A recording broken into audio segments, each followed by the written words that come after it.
The heavy oak doors of courtroom 12 groaned open, and Jonathan Matthews felt his entire world collapse. There she was. Amelia. His estranged wife. The woman he had called Barren. The woman he blamed for their childless marriage.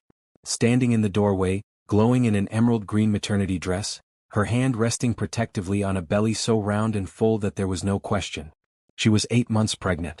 The divorce papers slipped from Jonathan's trembling fingers, floating to the floor like broken promises. His lawyer's voice became a distant buzz. The judge's gavel might as well have been striking in another universe. All Jonathan could see was Amelia's face, calm and composed as she walked down the aisle toward the plaintiff's table. Her skin radiated health and happiness. Her hair was styled in soft curls that framed her beautiful face. She moved with a grace that pregnancy had somehow enhanced rather than hindered. "Your Honor," Amelia's lawyer began, but Jonathan couldn't process the words. His mind was racing, calculating dates, remembering their last night together 9 months ago. The night before she left him. The night he had been too proud, too hurt, too stupid to fight for her. How could he have been so wrong about everything? Wait, do you think Jonathan deserves a second chance after what he put Amelia through? Drop a comment below and let me know if you believe love can truly conquer betrayal like this. And if you're invested in this story, hit that subscribe button because you won't believe what happens next. Jonathan Matthews had built an empire worth $3 billion. He could make decisions that affected thousands of employees without blinking. He had negotiated deals with world leaders and never shown weakness. But seeing Amelia walk into that courtroom, pregnant and radiant, reduced him to a man who couldn't even remember his own name. "Mr. Matthews," Judge Harrison's voice cut through his shock. "Are you prepared to proceed?" Jonathan's lawyer, Martin Fitzgerald, nudged him sharply. The entire courtroom was staring. Amelia had taken her seat at the opposite table, her lawyer organizing papers with practiced efficiency. She hadn't looked at him once since entering. Jonathan stood, his legs unsteady. "Your Honor, I need a moment." The judge's eyebrows rose. In 30 years of family court, he had rarely seen a man look so utterly devastated at his own divorce proceeding. "Mrs. Matthews," the judge addressed Amelia directly. "Given your condition, perhaps we should discuss postponing these proceedings." Amelia spoke for the first time, her voice strong and clear. "Thank you, Your Honor, but I'm perfectly capable of proceeding. I've been looking forward to this day." Those words hit Jonathan like physical blows. Looking forward to divorcing him. Looking forward to ending their marriage.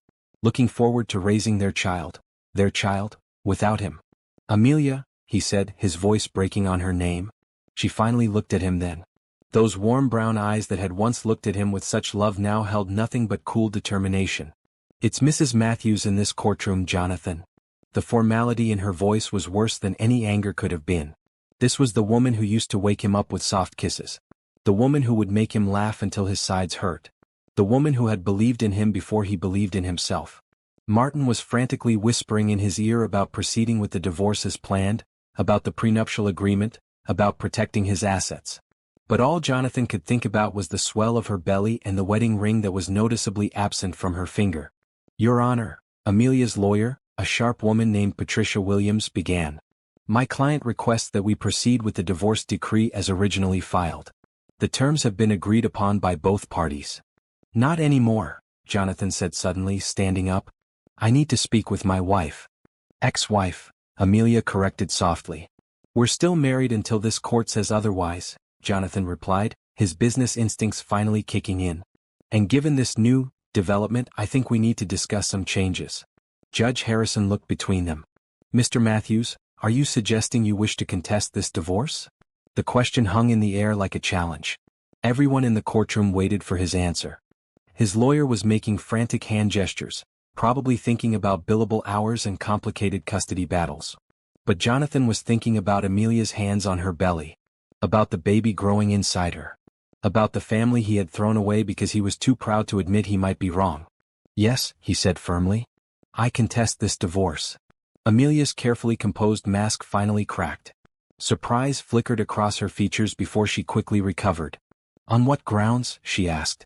Jonathan looked directly into her eyes. "On the grounds that I was a fool. On the grounds that I love you. And on the grounds that the child you're carrying is mine." The courtroom erupted in whispers. Judge Harrison banged his gavel for order. "Mr. Matthews," the judge said sternly, "this is not the place for emotional outbursts. If you wish to contest this divorce, you'll need to file the proper paperwork and present legitimate legal grounds. Then that's what I'll do, Jonathan said. He turned to Amelia. But first, I need 5 minutes with my wife. Absolutely not, Patricia Williams interjected. My client has made her wishes clear. Amelia, Jonathan said, ignoring the lawyers. Please. 5 minutes. After everything we meant to each other, don't I deserve that much? Amelia was quiet for a long moment, her hand moving in slow circles on her belly. Jonathan realized she was calming the baby, and something in his chest twisted painfully. She was already such a natural mother. 5 minutes, she finally agreed. But with witnesses present. Judge Harrison nodded. Court will recess for 15 minutes. You may use conference room B, but a court officer will be present. As they stood to leave, Jonathan caught Amelia's arm gently. She looked down at his hand, then up at his face. Is it mine? He asked quietly. For the first time since she'd entered the courtroom, Amelia's composure completely broke. Tears filled her eyes. How dare you ask me that, she whispered. After everything you said about me. After calling me barren. After letting your mother treat me like I was broken. How dare you question my faithfulness now? She pulled away from him and walked toward the conference room, her head held high despite the tears on her cheeks. Jonathan followed, his heart pounding.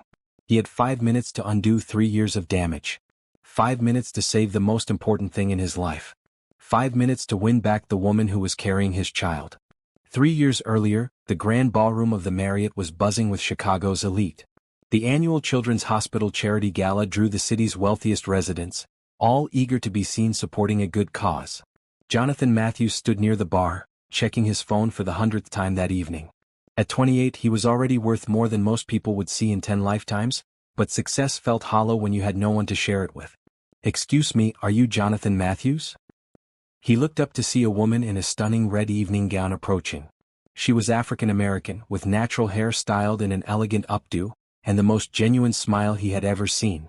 Unlike the other women at these events, she wasn't wearing enough jewelry to fund a small country, and there was something refreshingly real about her. Guilty as charged, he said, extending his hand. And you are? Amelia Johnson. I work for the hospital's social services department. Her handshake was firm and confident. I wanted to thank you personally for your donation. The new children's wing is going to help so many families. Jonathan was surprised. Most people who approached him at these events wanted something. An investment, a business deal, an introduction to someone more important. But Amelia seemed genuinely grateful, not calculating. It's my pleasure, he said. Though I have to admit, I usually just write checks and show up for the photo opportunities. I don't really know how the money gets used. Would you like to? Amelia asked. Know how it's used, I mean. I could give you a tour of the current facilities sometime. Show you exactly where your generosity goes. There was no artifice in her offer, no hidden agenda. Just a woman passionate about her work. I'd like that very much, Jonathan said. But right now, would you like to dance? The band is actually pretty good, and I hate to waste this overpriced tuxedo. Amelia laughed, a sound like music. I should probably get back to work. I'm supposed to be networking tonight, convincing rich people to open their wallets. Well, you've already convinced one rich person, Jonathan said with a grin. Consider your work done. Now dance with me. She hesitated for a moment, then nodded. One dance. One dance became 3. 3 became the entire evening. They talked about everything. Her work with children from broken homes, his struggles with taking over the family business so young, their shared love of old movies and terrible reality TV. You're not what I expected, Amelia said as they swayed to a slow song. What did you expect? Someone more cold, I guess. Calculating. Most of the wealthy donors I meet treat charity like a tax write-off. You actually seem to care. I do care, Jonathan said. I just never knew how to show it before. When the evening ended, Jonathan walked Amelia to her car, a modest Honda Civic that looked tiny next to the Bentleys and Ferraris in the parking lot. This was nice, she said, fishing for her keys. Thank you for the dances. What about that tour you mentioned? Jonathan asked quickly. Are you free this weekend? Amelia paused, her hand on the car door. Jonathan, I need to be honest with you. We come from very different worlds. I live in a studio apartment and shop at thrift stores. You probably spend more on dinner than I make in a month. So? Jonathan stepped closer. Some of the best things in life come from different worlds colliding. She studied his face in the parking lot lights. You really mean that, don't you? I really do. Besides, he added with a smile, someone needs to teach me what's really important in life. I have a feeling you might be exactly the person for the job. Amelia smiled back. Saturday at 2 o'clock. Meet me at the main entrance. And Jonathan? Wear jeans. You'll need them where we're going. That Saturday, Amelia gave him the most eye-opening day of his life. She showed him children who had been abandoned, families struggling to pay medical bills, teenagers aging out of foster care with nowhere to go. But she also showed him hope. Kids learning to read, families reuniting, young people finding their way. This is what your money does, she said as they watched a little girl take her first steps after surgery. This is why it matters. Jonathan felt something shift inside his chest. All his life, money had been about power, about winning, about proving himself. But watching that little girl walk, seeing the joy on her parents' faces, he understood for the first time what wealth could really do. Amelia, he said quietly, I want to do more. She turned to look at him, and he saw something in her eyes that made his heart race. I was hoping you'd say that, she said. Their courtship lasted 8 months. Jonathan pursued her with the same determination he brought to business deals, but tempered with a gentleness he didn't know he possessed. He learned to appreciate simple pleasures. Walks in the park, coffee shop conversations, movie nights on her tiny couch. Amelia, in turn, opened his eyes to a world beyond profit margins and board meetings. I love you, he told her on a snowy evening in December, standing outside her apartment building. I love you too, she replied and kissed him as snowflakes fell around them. He proposed 3 months later with his grandmother's ring, a simple solitaire that had been in his family for generations. It's not about the size of the diamond, he said as he knelt in the children's hospital garden where they'd shared their first real conversation. It's about the promise. I promise to love you, to respect you, to build a life with you that matters. Yes, Amelia said through happy tears. Yes to all of it. Their wedding was small by Matthew's family standards, held in the same hospital garden where he'd proposed. Amelia wore her grandmother's white lace dress, altered to fit perfectly. Jonathan's mother disapproved of almost everything about the ceremony, but Jonathan didn't care. As he watched Amelia walk down the aisle, he knew he was the luckiest man alive. I can't wait to start our life together, he whispered as they danced their first dance as husband and wife. Neither can I, Amelia whispered back. I can't wait to fill our house with love and laughter and maybe someday. Someday, he prompted. Someday, little feet running through those big empty rooms. Jonathan spun her around, both of them laughing with pure joy. I can't think of anything I want more. If only they had known then how much pain that dream would cause them both. 1 year into their marriage, the honeymoon period began to crack under the weight of expectation. It started small, innocent questions from friends and family about when they might hear the patter of little feet. But as months passed without any announcement, the questions became more pointed, the pressure more intense. You know, dear, Jonathan's mother, Margaret Matthews, said during one of their monthly dinners, your biological clock is ticking. Women your age need to start thinking seriously about children. Amelia, who was 26, nearly choked on her wine. We're thinking about it, Mrs. Matthews. We're just enjoying being newlyweds for now. Enjoying yourselves is all well and good, Margaret continued, cutting her salmon with surgical precision, but the Matthews family has certain expectations. Jonathan is the only heir to the family business. We need continuity. Jonathan reached for Amelia's hand under the table, squeezing gently. Mother, we'll have children when we're ready. Will you though? Margaret's gaze was sharp. I've been reading about career women who wait too long. Fertility declines significantly after 25. I'm 26, not 46, Amelia said, her voice strained but polite. Exactly my point. Time is not on your side. The drive home was tense. Amelia stared out the window at the passing lights while Jonathan gripped the steering wheel tighter than necessary. I'm sorry about her, he finally said. She means well, but she doesn't understand boundaries. Does she, Jonathan? Mean well? Amelia turned to look at him. Because it feels like she thinks I'm some kind of broodmare whose only purpose is producing Matthew's heirs. That's not fair. She's just traditional. Traditional is wanting grandchildren. What she's doing is treating me like a failure because I'm not pregnant yet. Jonathan pulled into their driveway, a sprawling estate that had intimidated Amelia when she first saw it. Now it just felt empty and cold. Maybe we should start trying, he said quietly. Officially, I mean. We've been married a year. It wouldn't be crazy to start a family. Amelia looked at him in the dim light of the garage. Is that what you want? Or is that what your mother wants? "I want what you want," Jonathan said, but there was something in his voice that suggested the pressure was getting to him too. That night, they made love with a new kind of intensity, born not just from passion but from purpose. Amelia found herself analyzing every sensation, wondering if this would be the time, if their child was being created in these moments. But months passed and nothing happened. "Maybe we should see a doctor," Amelia suggested after 6 months of trying. "Just to make sure everything is okay." Dr. Sarah Henderson was kind and thorough. She ran every test imaginable on both of them. Blood work, ultrasounds, genetic screenings. The results were frustratingly normal. "Both of you are perfectly healthy," she assured them during their follow-up appointment. "Sometimes it just takes time. Stress can be a factor, and I understand you're both under some pressure from family." "What kind of stress?" Jonathan asked. "Any kind. Work stress, family pressure, even the stress of trying to conceive can interfere with conception. My advice is to relax and let it happen naturally." But relaxing became impossible as the pressure mounted. Margaret's comments became more frequent and pointed. At business dinners, colleagues would ask Jonathan when he planned to expand his family, making jokes about the next generation of Matthew's leadership. "The board is starting to ask questions," his business partner, Thomas Richardson, mentioned casually during a meeting. "Some of the older members are concerned about succession planning." "I'm 29, Tom. I'm hardly at death's door." "No, but they want to see stability. A family man is seen as more reliable, more committed to building something lasting." Even Amelia's friends began to offer unsolicited advice. Everyone had a story about someone who tried for years before getting pregnant, or suggestions about fertility treatments, or recommendations for specialists. "Have you tried acupuncture?" her friend Jessica asked over lunch. "My cousin swears it worked for her." "Maybe you're trying too hard," suggested another friend.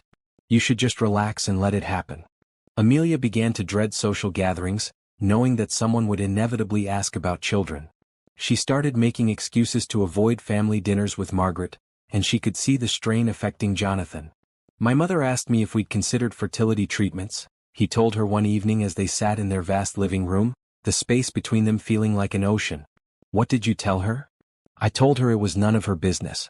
But Amelia, maybe we should consider it. If there's something we can do to help." "Help with what?" "The doctor said we're fine." "I know, but if there are options." Amelia stood up abruptly. "I'm not broken, Jonathan. I don't need to be fixed." "That's not what I meant." "Isn't it?" "Because that's what it feels like. Like everyone thinks there's something wrong with me. Like I'm failing at the one job I'm supposed to be able to do naturally." Jonathan reached for her, but she stepped back. "I need some air," she said, and walked out onto their terrace. Standing in the cool night air, Amelia felt the weight of everyone's expectations pressing down on her. She had never wanted anything more than to give Jonathan children, to create the family they had dreamed about. But the constant pressure was turning something beautiful into something clinical and desperate. Jonathan joined her outside, wrapping his arms around her from behind. "I'm sorry," he said quietly. "I never wanted this to become something that stressed you out." "I know. I want this so much, and everyone else wanting it too makes it feel like I'm performing for an audience instead of just loving my husband." "Then let's stop," Jonathan said. "Let's stop trying so hard. Let's stop listening to everyone else. Let's just be us." Amelia leaned back against his chest. "Can we do that? Just ignore everyone?" "We can try." For a few weeks, they managed to recapture some of their early happiness. They went on dates again, laughed together, made love without thinking about ovulation schedules or optimal timing. But the peace didn't last. The pressure from outside continued, and slowly, insidiously, it began to change how they saw each other and themselves. 2 years into their marriage, Amelia sat in Dr. Martinez's office staring at a pamphlet about in vitro fertilization. The cheerful photos of smiling families felt like mockery. They had been trying for over a year with no success, and the tests still showed nothing wrong with either of them. "IVF can be very successful for couples with unexplained infertility," Dr. Martinez explained gently. "The success rates for women your age are quite good." "What are the side effects?" Jonathan asked. He sat rigidly in his chair, looking like he was negotiating a hostile takeover rather than discussing having a baby. "Hormonal changes, mood swings, physical discomfort from the injections. It's not easy, but many couples find it worthwhile." Amelia felt like she was drowning. 2 years ago, she had been a confident woman with a career she loved and a husband who adored her. Now she felt like a failure, like her body was betraying her, like everyone was waiting for her to prove her worth by producing a child. "I need to think about it," she said quietly. "Of course. Take all the time you need." But time was exactly what everyone kept telling her she didn't have. At 27, she felt ancient according to Margaret's constant reminders about declining fertility. The first IVF cycle was a nightmare. The hormone injections made Amelia feel like an emotional hurricane. She cried at commercials, snapped at coworkers, and felt completely out of control in her own body. Jonathan tried to be supportive, but she could see the stress wearing on him too. "Maybe I should take some time off work," she suggested one evening as she prepared another injection. "Maybe that would be good," Jonathan agreed. Less stress might help. But staying home only made things worse. Amelia had nothing to distract her from the constant monitoring, the blood tests, the ultrasounds, the waiting. She began to feel like her entire identity had been reduced to her reproductive system. The first cycle failed. "It's very common for the first attempt not to work," Dr. Martinez assured them. "Many couples need multiple cycles." Margaret's reaction was less understanding. "Perhaps you should consider seeing a specialist," she suggested during dinner. "Someone with more experience in difficult cases." "Difficult cases?" Amelia repeated, her voice dangerously quiet. "Well, dear, you have been trying for quite some time now." "Mother," Jonathan warned. "I'm just saying that perhaps it's time to explore all options. There are specialists who work specifically with women who have challenges." Amelia excused herself to the bathroom, where she sat on the cold tile floor and tried not to scream. When she returned, she found Margaret and Jonathan deep in conversation about fertility clinics and success rates. "I think we should try Dr. Williams at Northwestern," Margaret was saying. "She has excellent results with older mothers." "I'm 27, Amelia said flatly. "Yes, but in fertility terms." "In fertility terms, I'm still young. In fertility terms, there's nothing wrong with me. In fertility terms, this is completely normal." "Amelia," Jonathan said softly, "maybe we should at least consider getting a second opinion." Something broke inside her then. The way he sided with his mother, the way he looked at her like she was the problem that needed solving. The second IVF cycle was even worse. Amelia's body reacted badly to the increased hormone doses. She gained weight, her skin broke out, and she felt like a stranger in her own body.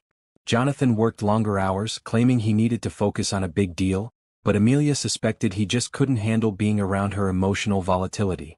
"You're different," he said one night when she confronted him about his absence. "I'm on massive doses of hormones trying to get pregnant with your child. Of course I'm different.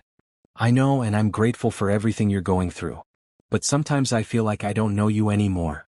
Sometimes I feel like I don't know me anymore either." The second cycle failed too. The night they got the results, Amelia found Jonathan in his study, staring at his computer screen. She could hear Margaret's voice through his phone, offering more suggestions about specialists and alternative treatments. "What did the doctor say?" Margaret asked. "The same thing. Nothing's wrong. It just didn't work." "Maybe it's time to consider that there might be something wrong that they're not finding. Some women simply aren't meant to carry children." Amelia felt like she'd been slapped. She waited for Jonathan to defend her, to tell his mother that was cruel and unfair. Instead, he sighed heavily. "Maybe you're right. Maybe we need to accept that this might not happen for us. I'm sure you could find a lovely surrogate. There are agencies that specialize in finding appropriate women. You wouldn't have to put Amelia through any more of this stress." "That's not a bad idea. Let me think about it." Amelia backed away from the door, her heart pounding. Jonathan was discussing replacing her like a broken appliance. Margaret was talking about finding another woman to carry his children. And he was considering it. She went upstairs and began packing. "What are you doing?" Jonathan asked when he found her an hour later, suitcase open on their bed. "I'm leaving." What? Because of the IVF? "We can try again or look into other options." "Like surrogacy?" Amelia's voice was ice. Jonathan had the grace to look ashamed. "You heard that. I heard you agreeing with your mother that I'm defective. I heard you discussing replacing me with someone who can actually do what women are supposed to do." "That's not what I meant." "Isn't it? Because that's exactly what it sounded like." "Amelia, please. Don't do this. We can work through this." She looked at him, this man she had loved so completely, and saw a stranger. "When did you stop fighting for me, Jonathan? When did you stop believing in us?" "I haven't stopped." "Yes, you have. You've started believing your mother's poison. You've started looking at me like I'm broken, like I'm failing you." "You're not failing me. Then why won't you defend me?" Why won't you tell your mother to back off? Why won't you tell her that our marriage is more important than her grandchildren? Jonathan was quiet for a long moment. Because maybe she has a point. Maybe we need to consider all our options. That was it. The final blow. I am not an option to be considered, Jonathan. I'm your wife. Or I was. She closed the suitcase and headed for the door. Where are you going? Home. This is your home. Amelia turned at the bedroom door, tears streaming down her face. No, it isn't. It stopped being my home the moment you started seeing me as the problem instead of your partner. Amelia, please. Don't leave. We can fix this. Some things can't be fixed, Jonathan. Some things are just broken. She walked out that night, leaving behind the man she loved and the life she had tried so hard to build. As she drove away from the Matthews estate, she felt like she was finally able to breathe again. 3 weeks later, alone in her tiny apartment, Amelia took a pregnancy test on a whim. It was positive. Amelia stared at the pregnancy test for a full 10 minutes, certain her eyes were playing tricks on her. 2 pink lines. Clear as day. After months of negative tests, of hormone treatments, of feeling like her body was broken, she was pregnant. Naturally. Easily. Completely unexpectedly. She was living in a small apartment across town from the Matthews estate, a place she had found quickly when she left Jonathan. It was nothing like the luxury she had grown accustomed to during their marriage, but it felt like home in a way the mansion never had. Here she could make decisions without consulting anyone. Here she could eat cereal for dinner and watch reality TV without judgment. But now, sitting on her bathroom floor with the test in her hands, she felt the weight of the most important decision of her life. Should she tell Jonathan? Her first instinct was yes. He was the father. He had a right to know. They had wanted this baby desperately, had put their marriage through hell trying to conceive. But then she remembered his words about surrogacy. About finding someone else to carry his children. About how maybe she simply wasn't meant to have children. The pain of his betrayal was still fresh, still sharp enough to take her breath away. Amelia made an appointment with Dr. Henderson, needing confirmation before she made any decisions. Congratulations, Dr. Henderson said with a warm smile. You're about 6 weeks along. Everything looks perfectly normal. How is this possible? We tried for so long and now. Stress is a powerful factor in fertility. Sometimes when couples stop the pressure of trying, when they remove the clinical aspect, nature finds a way. Your body was probably just waiting for you to relax. Relaxing. Amelia almost laughed. Leaving her husband, starting over alone, rebuilding her entire life. Somehow that had been more relaxing than staying in her marriage. Over the next few weeks, Amelia found herself settling into a routine. She had returned to work at the hospital's social services department, grateful for the distraction and the income. Her colleagues were supportive, understanding that she was going through a divorce without prying into the details. You look better, her friend Rachel commented one day over lunch.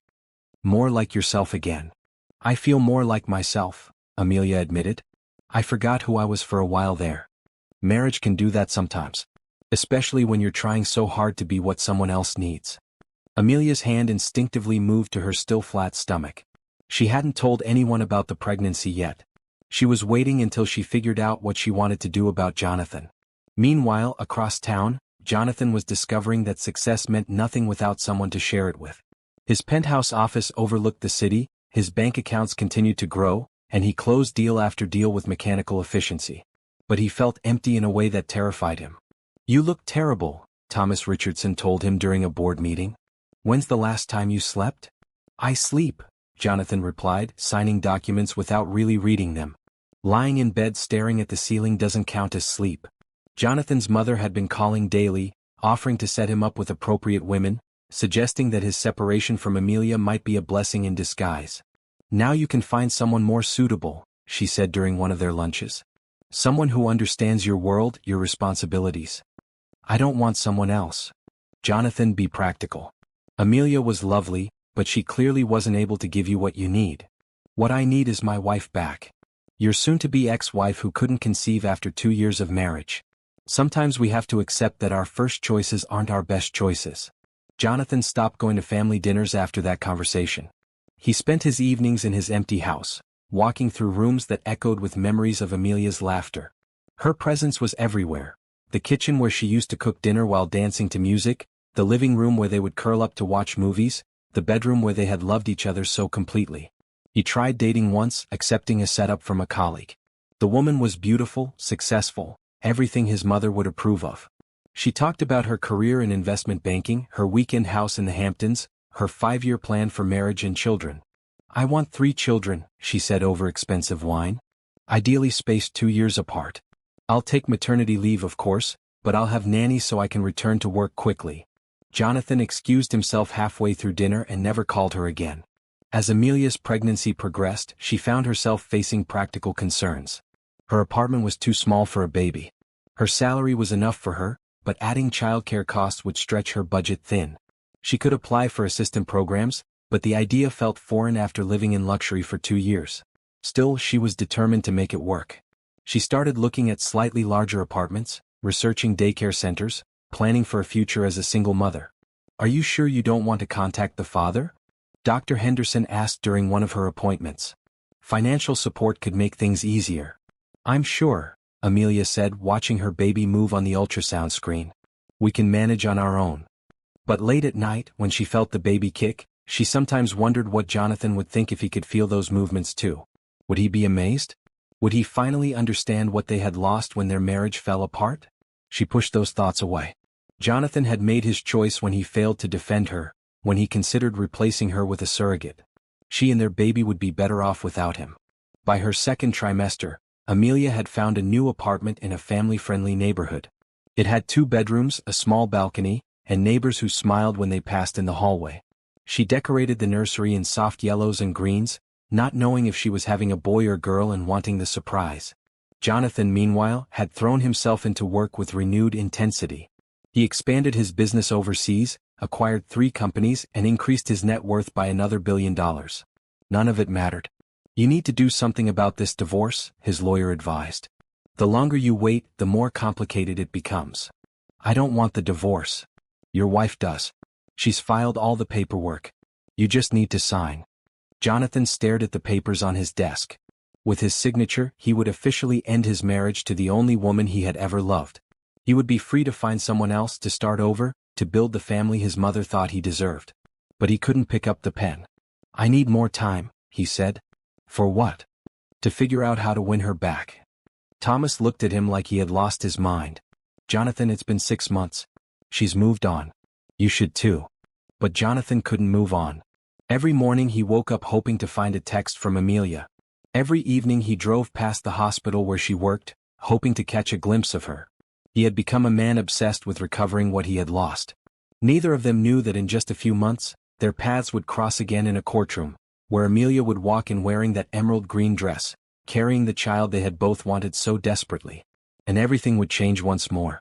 8 months pregnant and glowing with health, Amelia sat across from her lawyer, Patricia Williams, reviewing the divorce papers one final time. The Matthews family name had opened doors, but it had also brought complications. Jonathan's wealth meant their divorce required careful attention to financial details, even with the prenuptial agreement Amelia had willingly signed. "Are you sure you don't want to pursue spousal support?" Patricia asked for the 3rd time. "Given the circumstances of your separation and your current condition, any judge would be sympathetic."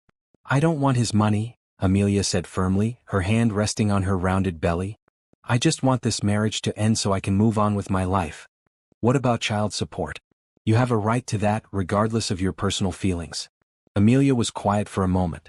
She hadn't told Patricia or anyone who the father was. As far as the legal paperwork showed, she had simply become pregnant after the separation. It wasn't uncommon, and Patricia had been professional enough not to pry. "The father isn't in the picture," Amelia said carefully. "I'm planning to do this alone." Patricia studied her client's face. Amelia Johnson had been through a difficult marriage and a painful separation, but there was something she wasn't saying. The timing was suspicious, but Patricia respected her client's privacy. "All right. The hearing is scheduled for this Friday at 10 a.m. It should be straightforward since Mr. Matthews hasn't contested anything in the filing. You'll be in and out within an hour." What neither of them knew was that Jonathan had been stalling the proceedings through his lawyer, requesting extensions and delays while he tried to work up the courage to fight for his marriage. His lawyer, Martin Fitzgerald, had been growing increasingly frustrated with his client's inability to make a decision. "You can't keep postponing this forever," Martin had told him the week before. "Either contest the divorce or sign the papers and move on." "I need to see her one more time," Jonathan had said. face to face. I need to make her understand how sorry I am. Then show up to the hearing. It might be your last chance. Friday morning arrived gray and cold, with the threat of snow in the air. Amelia chose her outfit carefully, a beautiful emerald green maternity dress that made her feel confident and strong. She had decided that if she was going to officially end her marriage, she would do it looking like the woman she had become. Independent, capable, and radiant with impending motherhood. The courthouse was intimidating, all marble columns and echoing hallways. Patricia guided her through security and up to the family court floor. As they approached courtroom 12, Amelia felt her heart racing, but she attributed it to normal nerves about the legal proceedings. She had no idea that Jonathan was already inside, sitting with his lawyer, wrestling with the biggest decision of his life. When the bailiff called their case, Amelia walked through those heavy oak doors with her head held high. She had practiced this moment in her mind, imagining how she would feel when she saw Jonathan again for the first time in 8 months. But nothing could have prepared her for the reality. Jonathan looked up as she entered, and the expression on his face was like watching a man's entire world collapse in real time. His skin went pale, his mouth fell open, and the papers in his hands fluttered to the floor like broken dreams. For a moment, the entire courtroom seemed frozen. The lawyers, the judge, the court reporter, everyone stared as one of Chicago's most powerful businessmen was reduced to a man who couldn't even remember how to breathe. Amelia felt the baby kick as if responding to the tension in the room. She placed her hand on her belly protectively and continued walking to her table, her heels clicking on the marble floor with determined precision. "Your Honor," Patricia began, but Judge Harrison held up his hand. "Mr. Matthews, are you all right? Do you need a moment?" Jonathan finally found his voice. Yes, Your Honor. I need a moment." He stood on unsteady legs, his eyes never leaving Amelia's face. She looked beautiful, radiant, everything he remembered and more. The emerald dress complemented her skin perfectly, and her hair was styled in a way that framed her face like a halo. But it was her belly, round and full with life, that made his knees weak. 8 months. She was 8 months pregnant. The math was simple and devastating. This was their child. The child they had tried so desperately to conceive. The child that had finally come, weeks after she left him. "Mrs. Matthews," Judge Harrison addressed Amelia directly. "Given your condition, perhaps we should reschedule these proceedings." "Thank you, Your Honor, but I'm perfectly fine to proceed," Amelia replied, her voice steady despite the chaos she could see in Jonathan's face. "I've been looking forward to this day." Those words hit Jonathan like a physical blow. Looking forward to divorcing him. Looking forward to ending their marriage. Looking forward to raising their child without him. "Amelia," he said, her name breaking on his lips. She looked at him, then really looked at him, and he saw something in her eyes that gave him hope. Surprise. She was surprised by his reaction. Which meant she hadn't expected him to be here. "You filed for this divorce," he said quietly. "You didn't think I'd show up to fight for us?" "Us?" Amelia's voice was sharp. "There is no us, Jonathan. There hasn't been an us since you decided I was defective." "I never said that. You didn't have to." Martin was frantically whispering in Jonathan's ear about proceeding with the divorce, about the prenuptial agreement, about protecting his assets. But all Jonathan could see was the woman he loved, carrying their child, preparing to walk out of his life forever. "Your Honor," he said suddenly, standing up straight, "I contest this divorce." The words hung in the air like a challenge. Amelia's carefully composed expression cracked, showing a flash of the emotion she was trying so hard to hide. "On what grounds?" she asked. Jonathan looked directly into her eyes, the brown eyes that had once looked at him with such love. "On the grounds that I was wrong. On the grounds that I failed you as a husband. And on the grounds that you're carrying my child." The courtroom erupted in whispers. Patricia was on her feet, objecting to something. Martin was trying to get Jonathan to sit down and shut up. But Judge Harrison was looking between the two of them with the expression of a man who had seen too many broken marriages to ignore what he was witnessing. "Mr. Matthews," he said sternly, "this is not the place for emotional declarations. If you wish to contest this divorce, you'll need to file the proper paperwork." "Then I'll file it," Jonathan said. "But first, I need 5 minutes with my wife." "Absolutely not," Patricia interjected. "My client has made her wishes clear."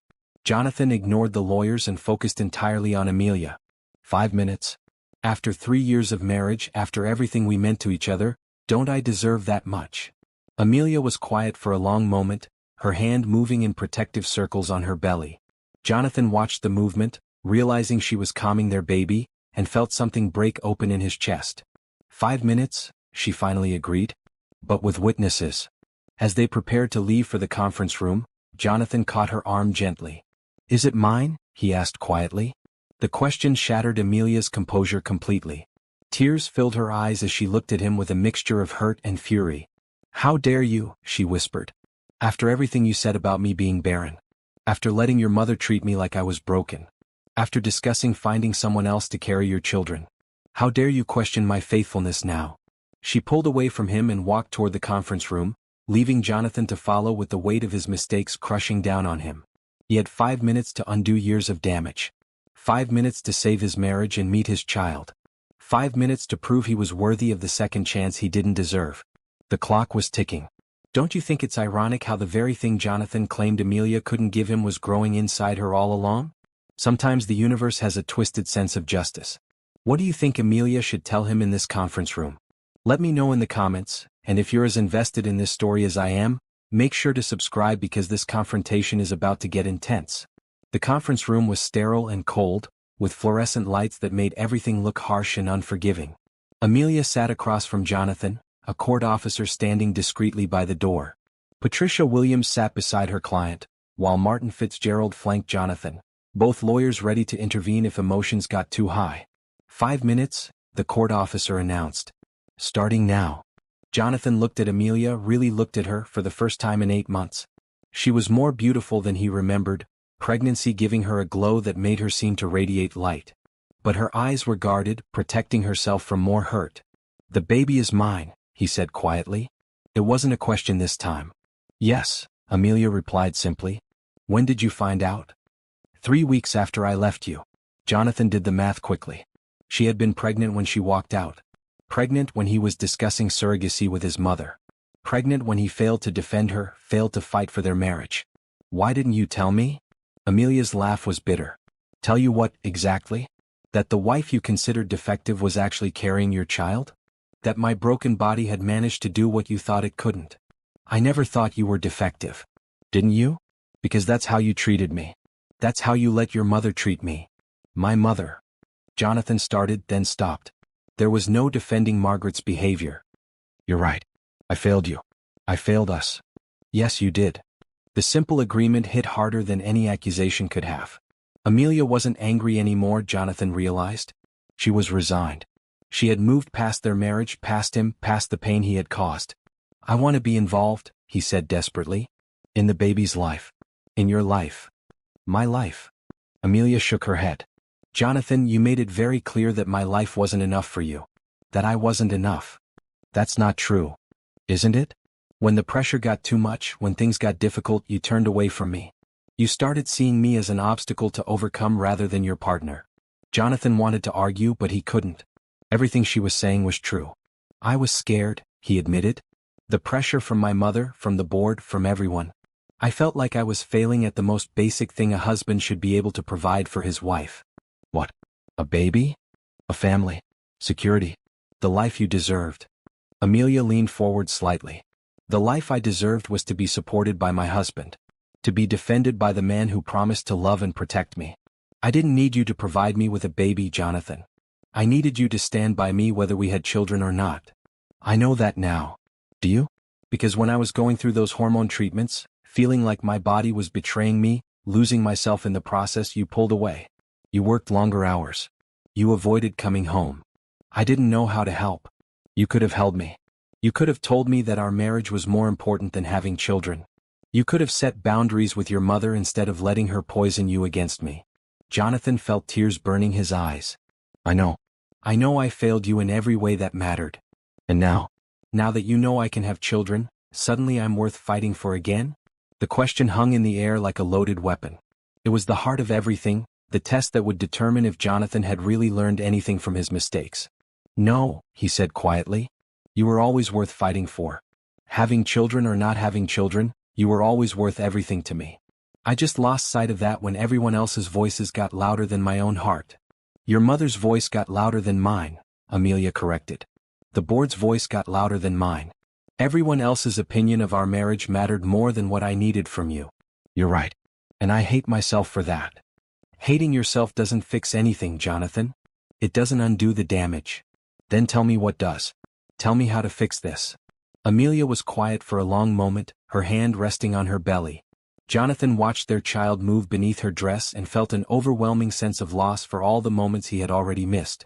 Some things can't be fixed, she said finally. Some trust, once broken, can't be repaired. I don't accept that. You don't get to choose what I accept or don't accept anymore. That's what divorce means. We're not divorced yet. We will be in about 10 minutes. What if I don't sign the papers? Then we'll have a custody battle that neither of us wants. I'll still divorce you, but it will be messier and more painful for everyone. Jonathan realized he was losing this battle, had probably lost it before it even began. What about the baby? Our baby? We'll be fine. I have a good job, a nice apartment, friends who support me. We don't need your money. I don't care about the money. I care about being a father. You can be a father without being my husband. I don't want to be a weekend dad. I don't want to miss bedtime stories and first steps and all the little moments that matter. Then you should have thought about that before you let your mother convince you that I was the problem. The court officer cleared his throat. 2 minutes remaining. Jonathan felt panic rising in his chest. Amelia, please. I know I don't deserve it, but give me a chance to prove I've changed. How? How exactly have you changed, Jonathan? What's different now besides knowing that I'm pregnant? It was the question he had been dreading because the honest answer was that he didn't know if he had really changed or if he was just desperate not to lose everything. I don't know, he admitted. I don't know if I've changed enough or in the right ways. But I know that losing you was the worst thing that ever happened to me. I know that I've spent every day of the last 8 months regretting every word I didn't say to defend you, every time I chose someone else's opinion over your feelings. That's not enough. I know. But it's a start. And if you give me a chance, I'll spend the rest of my life proving that you and our child are the most important things in my world. Time's up, the court officer announced. Amelia stood slowly, her hands braced on the table for support. The hearing is in 5 minutes. Are you going to contest the divorce or not? Jonathan looked at her, memorizing her face, trying to read some sign of hope in her expression. But Amelia had learned to protect herself, and her walls were firmly in place. I love you, he said desperately. I love you more than I've ever loved anything in my life. Love isn't enough, Jonathan. Love without respect, without trust, without partnership, isn't enough. She walked to the door, then paused without turning around. But for what it's worth, she said quietly, I loved you too. More than I thought it was possible to love someone. That's why this hurts so much. Then she was gone, leaving Jonathan alone with his lawyers and the devastating realization that he might have just lost the most important conversation of his life. Jonathan didn't contest the divorce that day. As he sat in that courtroom watching Amelia's composed dignity while she officially ended their marriage, he realized that forcing her to stay married to him would only prove that he still didn't understand what he had done wrong. Love wasn't about possession or control. It was about choosing someone's happiness, even when it meant letting them go. But letting her go didn't mean giving up. The divorce was finalized on a gray December morning. Amelia walked out of the courthouse a free woman, 8.5 months pregnant, ready to start her new life. Jonathan walked out a free man who felt like a prisoner of his own regrets. That afternoon he did something he should have done years ago. He called his mother. Jonathan, darling, I'm so glad this divorce nonsense is finally over, Margaret said before he could speak. Now we can focus on finding you someone more suitable. Mother, I need you to listen to me very carefully, Jonathan interrupted. I'm never going to marry anyone else. I'm never going to love anyone else. And if you ever speak badly about Amelia again, you and I will have no relationship at all. Jonathan, you're being dramatic. She clearly wasn't right for your family. She was perfect for our family. I was the one who wasn't right. I was the one who failed. And you encouraged that failure instead of helping me be a better husband. I was protecting your interests. No, you were protecting your idea of what my interests should be. There's a difference. Margaret was quiet for a moment. Has something happened? You sound different. Amelia was pregnant when she left me. She's having my child in a few weeks, and I wasn't there for any of it because I was too stupid and too weak to fight for what mattered. Pregnant? But the doctors said. The doctors said there was nothing wrong with either of us. You were the one who decided she was defective. You were the one who planted seeds of doubt in my mind about my own wife. Jonathan, I never meant. Yes, you did. You absolutely meant to undermine my marriage because Amelia didn't fit your idea of who I should be with. Well, congratulations, Mother. You got what you wanted. My wife is gone. If she's having your child, surely you can work something out. Joint custody, financial support. I don't want joint custody. I want my family back. And I'm going to spend however long it takes proving that I deserve it. Jonathan hung up the phone and sat in his empty office, looking out at the city lights. For the first time in months he felt something like clarity. He couldn't change the past, but he could control what happened next. The next morning he called his lawyer with unexpected instructions. I want to set up a foundation, he told Martin. For single mothers. Full funding for education, childcare, healthcare, housing assistance. Everything they need to build stable lives for themselves and their children. That's a significant financial commitment, Jonathan. Are you sure this is the right time for such a major philanthropic venture? It's exactly the right time. And I want it named after Amelia. Your ex-wife?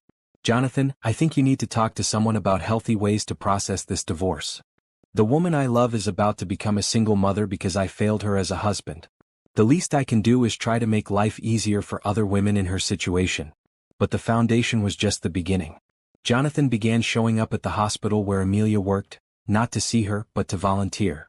He started in the children's ward, reading stories and playing games with kids who were stuck in the hospital during the holidays. Mr. Matthews, one of the nurses said, recognizing him. Are you here to see someone? I'm here to help, he said simply. Whatever you need. Word spread quickly through the hospital that Jonathan Matthews, Billionaire CEO, was volunteering his time in the children's ward. Some staff members were skeptical, assuming it was a publicity stunt. But as days turned into weeks and Jonathan kept showing up regardless of media attention, their skepticism faded. He's actually really good with the kids, one nurse told Amelia during a chance encounter in the elevator. Patient, gentle. Yesterday he spent 2 hours teaching a little boy how to play chess. Amelia was 9 months pregnant now, officially on maternity leave, but she still came to the hospital for prenatal appointments. Hearing about Jonathan's volunteer work stirred complicated emotions she was trying hard to suppress. Meanwhile, Jonathan was learning things about himself he had never known. He discovered that he was naturally good with children, that he found genuine joy in their laughter and amazement at their resilience. He started bringing books and games from home, and before long he was funding improvements to the entire children's wing. Why are you doing this? Dr. Sarah Henderson asked him one day. She had been Amelia's fertility doctor and knew the complicated history. Because it's the right thing to do, Jonathan replied. And because I want to be the kind of man who deserves a second chance, even if I never get one. News of the foundation and Jonathan's volunteer work began spreading through Chicago's social circles. The local media picked up the story, praising Jonathan Matthews for his unexpected transformation from cutthroat businessman to dedicated philanthropist. But Jonathan wasn't doing it for the media attention. He was doing it because every single mother he helped reminded him of Amelia. Every child he read to reminded him of the child he was about to have. Every hour he spent in service to others was an hour spent proving to himself that he could be better. Robert Chin, his business partner, was concerned about the amount of time and money Jonathan was dedicating to his new philanthropic efforts. You're essentially giving away your fortune, Robert pointed out during a board meeting. Good, Jonathan replied. Money is only worth what you do with it. What's your endgame here, Jonathan? Do you really think Amelia is going to be impressed by your charity work? This isn't about impressing anyone. This is about becoming the kind of person who deserves to be a father. One snowy evening in January, Jonathan was leaving the hospital after a particularly long volunteer shift when he saw a familiar figure struggling with groceries in the parking lot. Amelia, now heavily pregnant and moving slowly, was trying to load bags into her car while snow fell around her. Every instinct told him to rush over and help, but he knew she wouldn't welcome his assistance. Instead, he approached slowly, his hands visible and non-threatening. Amelia, he said quietly. She looked up, startled. Jonathan, what are you doing here? I volunteer here now. In the children's ward. I heard. She continued loading groceries, clearly struggling but determined to manage alone. Please let me help you, he said. I can manage. I know you can. You can manage everything. You always could. But that doesn't mean you should have to. Something in his tone made her pause. She looked at him more carefully, noticing details she had missed in the courtroom months ago. He looked tired, older somehow. But there was something different in his eyes, something that hadn't been there during their marriage. Why are you really volunteering here? She asked. Because I want to be worthy of being a father to our child. Because I want to prove that I can put others before myself. Because I needed to understand what you see in this work that makes it worth dedicating your life to. Amelia studied his face, looking for signs of manipulation or calculation. But there was only sincerity, and a sadness so deep it made her chest ache. The foundation, she said. The one named after me. That was you. Yes. Why? Because you deserve to be honored for all the good you do in the world. Because I never told you how proud I was of your work when we were married. Because I was too focused on what I thought we didn't have to appreciate what we did have. Snow continued falling around them, creating a bubble of quiet intimacy in the busy parking lot. One of the nurses told me you've been here every day for 6 weeks, Amelia said. Helping sick children is the least I can do to try to balance out the damage I've caused. That's not how it works, Jonathan. You can't earn forgiveness through good deeds. I'm not trying to earn anything. I'm trying to become someone worth forgiving. Amelia felt the baby kick strongly as if responding to Jonathan's voice. She winced slightly and Jonathan stepped forward instinctively. Are you okay? Just the baby. She's been very active lately. Jonathan's voice was soft with wonder. We're having a daughter. For a moment, Jonathan's composure cracked completely. The thought of having a daughter, of not being there for her first breath, her first cry, her first moments in the world, was almost unbearable. Amelia, he said quietly, I know I have no right to ask this, but when she's born, could you call me? I don't need to be in the room. I don't need to be involved. I just need to know she's okay. That you're both okay. Amelia looked at this man she had once loved so completely, seeing in his face the father he could be if given the chance. But trust was a fragile thing, and hers had been shattered too thoroughly to rebuild quickly. I'll think about it, she said. It wasn't yes, but it wasn't no. For Jonathan it was enough to keep hope alive. At 3:47 a.m. on a snowy Tuesday in February, Amelia woke up to her water breaking. She lay in bed for a moment, feeling the first gentle contractions, and realized that after 9 months of anticipation, she was about to meet her daughter. Alone. She had prepared for this moment, had a birth plan, had a bag packed for weeks. Her friend Rachel was on standby to drive her to the hospital, and Dr. Henderson was expecting her call. Everything was arranged, practical and organized, just like Amelia had rebuilt her entire life. But as she sat on the edge of her bed, feeling another contraction build, she found herself thinking about Jonathan. About the conversation in the parking lot 6 weeks ago. About the promise in his eyes when he said he just wanted to know their daughter was okay. By 5 a.m., the contractions were strong enough that she couldn't ignore them anymore. Rachel arrived within 10 minutes of Amelia's call, helping her to the car with efficiency born of practice. They had rehearsed this scenario multiple times. You okay? Rachel asked as they drove through the empty streets toward Northwestern Memorial Hospital. I keep thinking about Jonathan, Amelia admitted, surprising herself. Want me to call him? No. Maybe. I don't know. Amelia, whatever you decide about him long term, he is the baby's father. He has a right to know she's being born. Does he? After everything that happened? That's between you two. But this little girl might want to know that her father was there for her birth, even if he wasn't there for the rest of it. By the time they reached the hospital, Amelia's contractions were getting serious. Dr. Henderson was waiting for them, along with the nursing staff who had become like family over the past months. How are we feeling? Dr. Henderson asked as they got Amelia settled in the birthing room. Scared, Amelia admitted.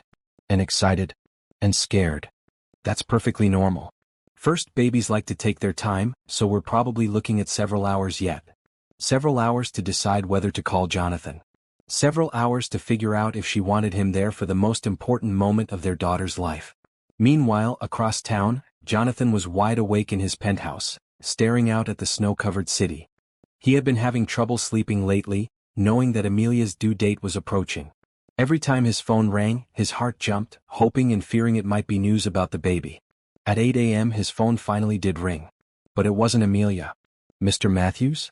This is Rachel Torres. I'm a friend of Amelia's. Jonathan's heart stopped. Is she okay? Is the baby okay? She's in labor. Has been since early this morning. She's at Northwestern Memorial. Does she want me there? She hasn't decided yet. But I thought you should know. Jonathan was already reaching for his clothes. What room? Labor and delivery room 314. But Jonathan? If you come for the right reasons. Not to win her back, not to prove a point.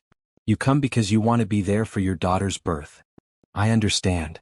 Jonathan had never driven through Chicago traffic so carefully or so urgently. Every red light felt like an eternity, every slow car like a personal attack. By the time he reached the hospital, it was 9:30 a.m., and he was terrified he might have missed everything. The labor and delivery floor was a maze of hallways and medical equipment. Jonathan found room 314 and stood outside the door, paralyzed with uncertainty. He could hear voices inside, medical staff talking about dilation and timing. He could hear Amelia's voice, strong but strained. A nurse came out of the room and saw him standing there in his expensive suit, looking lost and terrified. "Are you the father?" she asked kindly. "Yes, I think.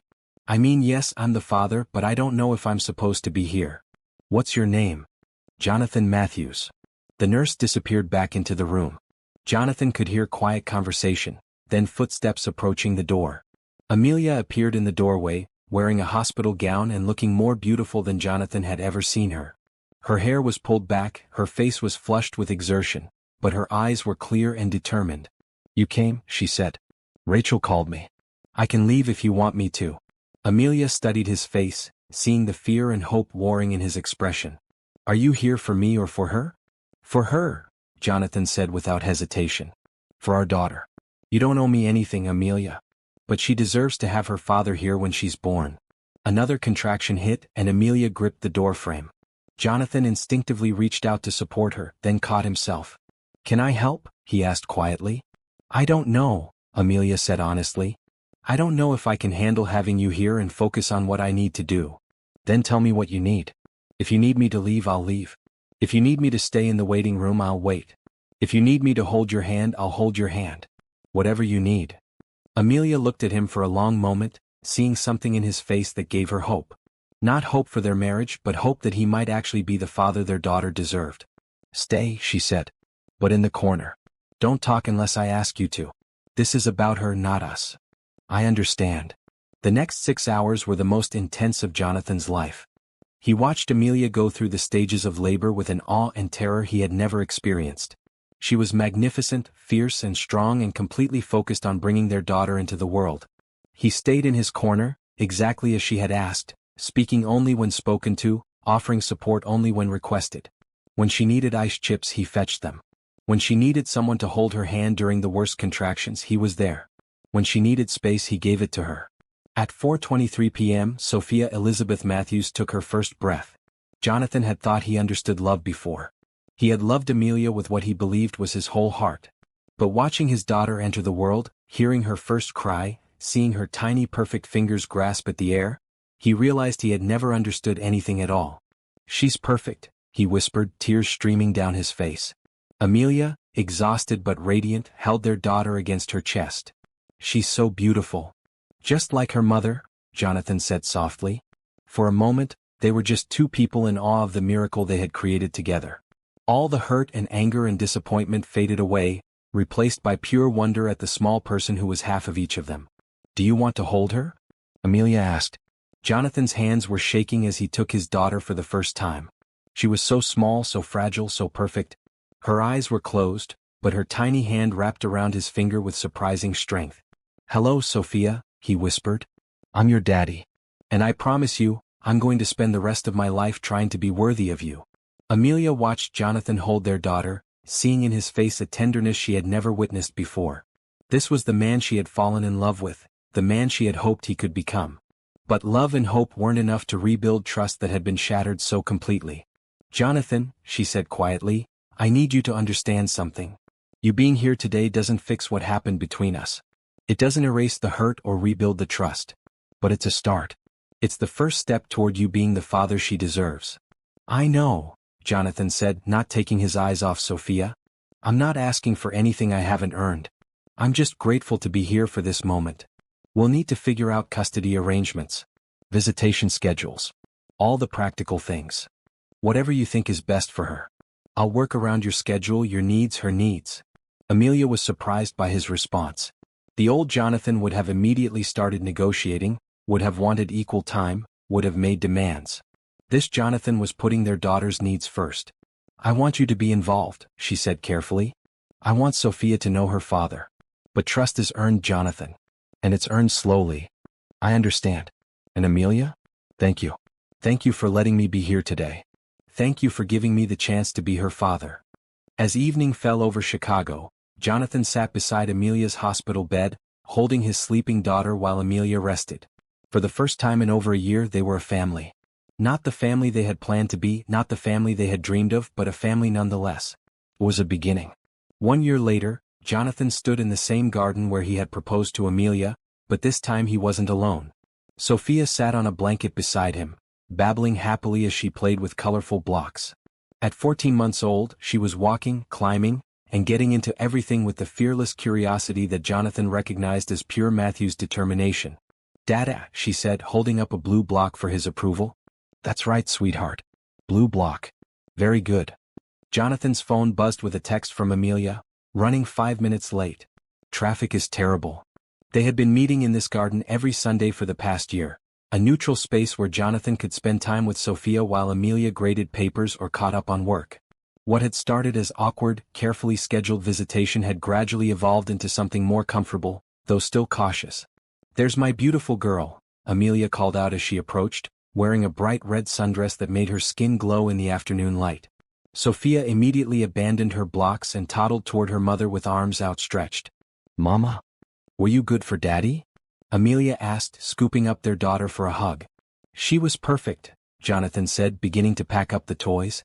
"We went to the pond to see the ducks and she said quack at least 50 times. Did you say thank you to Daddy for the fun afternoon?" Sophia looked at Jonathan and blew him a kiss, a trick Amelia had been teaching her. Jonathan pretended to catch it and put it in his pocket, making Sophia giggle. "How was your week?" Amelia asked as they walked toward the parking area. "Good. The foundation approved funding for 3 new childcare centers. And the children's ward got approval for the new playroom." Jonathan's transformation over the past year had been remarkable and consistent. He had stepped back from day-to-day business operations, focusing instead on the foundation and his volunteer work. The Amelia Johnson Foundation for Single Mothers had already helped over 200 families, providing everything from emergency housing to college scholarships. "That's wonderful," Amelia said. "The families are going to be so grateful. What about you? How was your week?" "Busy. I got offered a promotion to department head." Jonathan stopped walking. "Amelia, that's incredible. Congratulations." "Thanks. It would mean more responsibilities, some travel, longer hours." "Are you going to take it?" "I'm considering it. But it would affect our custody schedule. Some weeks I might need you to take Sophia an extra day or 2. "Of course. Whatever you need. I can adjust my schedule however works best for you and Sophia." They had reached Amelia's car, and she was buckling Sophia into her car seat. Jonathan crouched down to kiss his daughter goodbye. "I love you, sweetheart. Be good for Mommy." "Love Dada," Sophia said, reaching out to touch his face. "I'll see you Wednesday for our lunch date, okay?" As Amelia closed the car door, she turned to Jonathan. "There's something else I wanted to talk to you about." "Okay. I've been seeing someone." The words hit Jonathan like a physical blow, but he forced himself to keep his expression neutral. Over the past year he had learned to put Sophia's needs before his own feelings, and that meant supporting whatever made Amelia happy. That's good. I'm glad you're happy.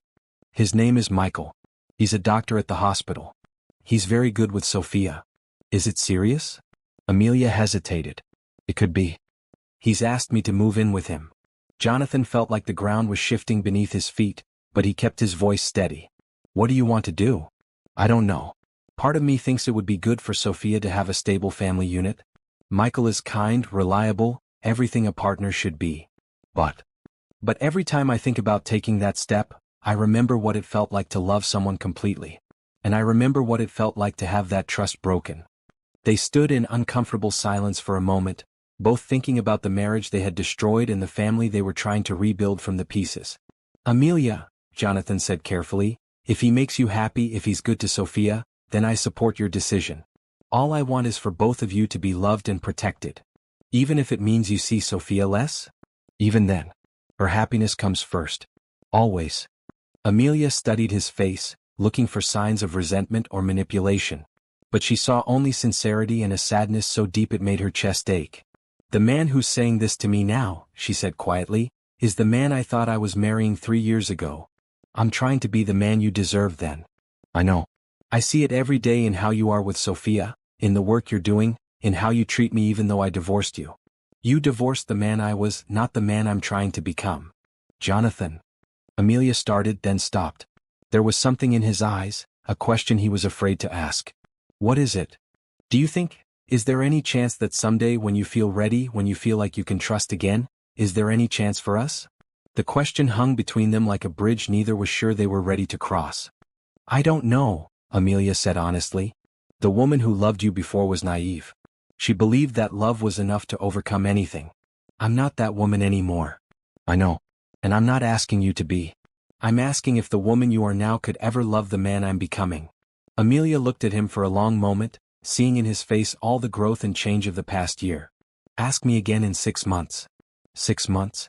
If you're still the man you are today in 6 months, if you're still putting Sophia first, still doing the work, still treating me with respect even when it's hard, then ask me again. Jonathan felt hope bloom in his chest for the first time in over a year. And you'll consider it? I'll consider it. But Jonathan, I need you to understand something. If we ever try again, it won't be the same marriage we had before. I won't be the same wife I was before. I have boundaries now. I have expectations. I know my worth. I wouldn't want you to be the same. I fell in love with a strong, independent woman. I was just too insecure to appreciate that strength when I had it. Sophia started fussing in her car seat, ready to go home. I should get her back for her nap, Amelia said. Of course. I'll see you both Wednesday. As Amelia drove away, Jonathan stood in the garden where his marriage had begun, where his fatherhood had started, where his second chance might be taking root. The future was uncertain, but for the first time in years, it was filled with possibility. 6 months later, on a beautiful autumn afternoon, Jonathan found himself back in that same garden with Amelia and Sophia. But this time he wasn't just visiting. This time he was asking the most important question of his life.